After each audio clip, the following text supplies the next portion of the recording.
राजकीय कन्या उच्चतर माध्यमिक विद्यालय कोटी चाई की छात्राएं आज आपके सामने एक नाटक प्रस्तुत करने जा रहे हैं जिसका शीर्षक है बेटी बचाओ बेटी पढ़ाओ।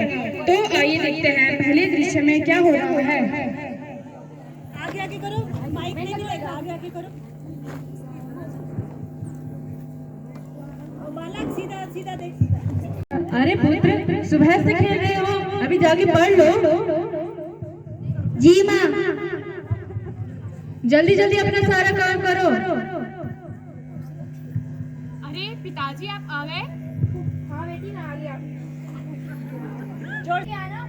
काम छोड़, जान तक पानी लग गया। अरे भाग्यवान, तुम सारे काम उसी को बताती रहती हो, कुछ काम खुद भी कर लिया करो।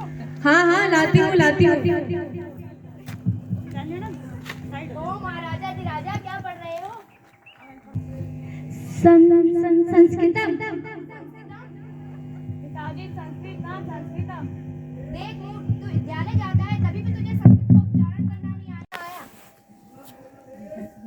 अरे कितनी बार बोलना पड़ेगा, ये पढ़ना लिखना लड़कियों को शोभा नहीं देता।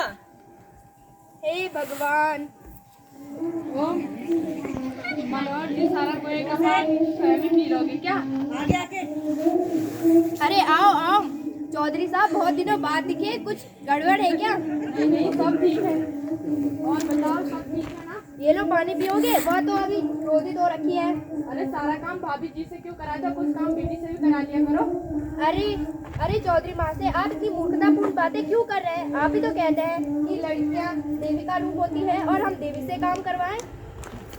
भाष्य मैं तो कहता हूँ कि बेटी अब जवान हो रही, क्यों ना उसका ब्याह कर लिया जाए। क्या? अभी तो हमारी बेटी पढ़ेगी, शादी के हम बाद में देखेंगे। हाँ पिताजी मैं अवश्य पढ़ूंगी। हाँ मेरी बेटी जरूर पढ़ेगी। हाँ पढ़ लेना। अभी अंदर जाओ और कपड़े धो ले। हे भगवान।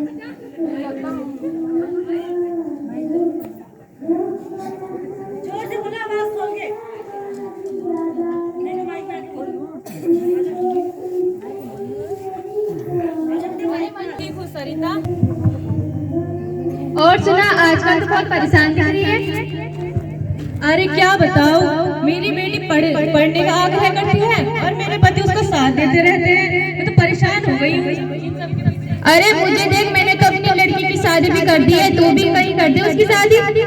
वही तो, उसकी उम्र की सारी लड़कियों की शादी हो गई है और मेरी बेटी अभी तक घर में बैठी हुई है।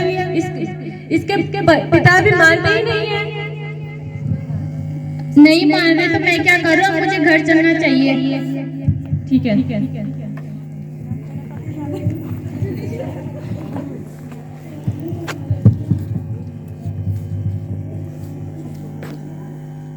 अरे भैया क्या कर रहे हो?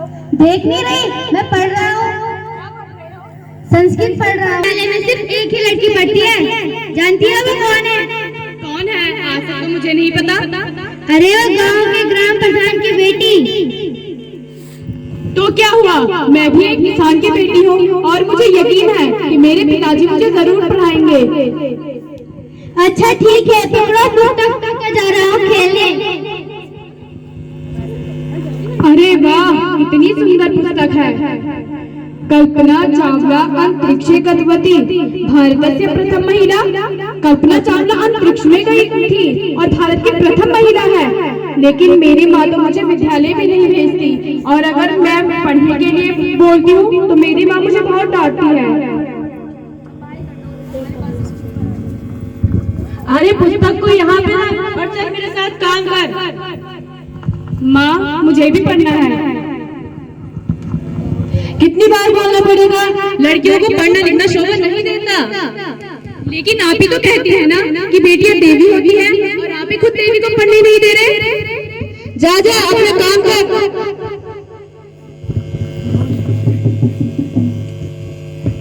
अरे इतना शोर क्यों हो रहा है?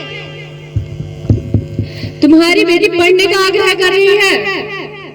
तो क्या हुआ, तुम भी तो एक बेटी हो।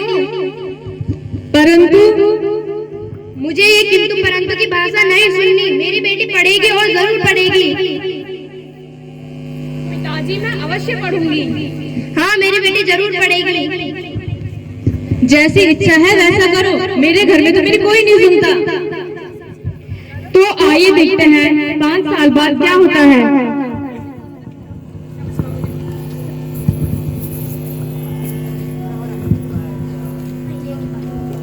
अरे भाग्यवान, सुनती हो? तुम्हें पता है पूरे गांव में मेरी बेटी की चर्चा प्रशंसा चल रही है। लोग मुझे कह रहे हैं कि तुम बहुत भाग्यवान पिता हो। तुम्हें पता है कि इसकी इतनी प्रशंसा चर्चा क्यों चल रही है? क्यों हो रही है? क्योंकि हमारी बेटी एक डॉक्टर बन गई है। क्या क्या आपको यकीन है कि वो हमारी बेटी के बारे में बोल रहे थे? हाँ, मैं बहुत प्रसन्न हो गया था। और उसका भाई शराब तथा गंदी आदतों की वजह से अपना जीवन नहीं संवार पाया। बधाई हो महोदय, बधाई हो। देखो इसमें देखो, समाचार पत्र में देखो, तुम्हारी बेटी की तस्वीर छपी है। क्या मेरी बेटी की तस्वीर? भाग्यवान, देखो मेरी बेटी की तस्वीर। हाँ, ये हमारी बेटी है। क्या लिखा है इस पत्रिका में? इस समाचार पत्र में यह लिखा है कि तुम्हारी बेटी एक डॉक्टर बन गई है और उसने पूरे राज्य में नाम रोशन किया है। अच्छा। अरे मन्नू, बताइए तुम्हारी बेटी डॉक्टर बन गई है। हाँ, हमें भी ये खुश खबर अभी मिली है। जाओ, बेटी के आने का समय हो गया होगा, कुछ तैयारियां करो।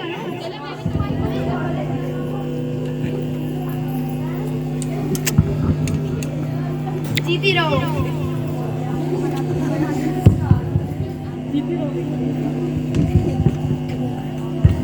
अरे मेरी बेटी, मैं ही तेरी पढ़ाई के सबसे ज्यादा खिलाफ में थी, लेकिन अब मुझे समझ में आ गया है कि बेटियों को भी पढ़ाना लिखाना चाहिए, लड़कों और लड़कियों में भेदभाव नहीं करना चाहिए।